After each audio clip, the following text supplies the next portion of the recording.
মিয়ানমারের চলমান গৃহযুদ্ধের জেরে দেশটির সেনা ও বর্ডার গার্ড পুলিশের আরও ৪৬ সদস্য বাংলাদেশে পালিয়ে আশ্রয় নিয়েছে। এ নিয়ে ৪ দিনে দেশটির মোট ৮০ সেনা ও বিজিবি সদস্য বাংলাদেশে আশ্রয় নিল।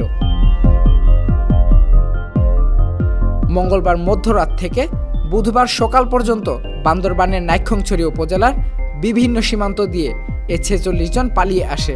বিজিবি সদর দপ্তরের জনসংযোগ কর্মকর্তা মোহাম্মদ শরীফুল ইসলাম এ তথ্য নিশ্চিত করেছেন। রাত থেকে ভোর পর্যন্ত সীমান্তের ৪৫ ও ৪৬ নম্বর পিলারের বিভিন্ন পয়েন্ট দিয়ে নতুন করে আসা ৪৬ জনের মধ্যে বিজিপির পাশাপাশি সেনা সদস্যও রয়েছে। তবে কোন বাহিনীর কতজন সদস্য তা এখনই বলা যাচ্ছে না। তাদের কাছ থেকে অস্ত্র জমা নিয়ে তাদেরকে নাইক্ষ্যংছড়ি সদরে ১১ বিজিবি হেফাজতে নিয়ে যাওয়া হয়েছে। এর আগে রবিবার টেকনাফ সীমান্ত দিয়ে পালিয়ে আসে বিজিপির আরও ১৪ সদস্য।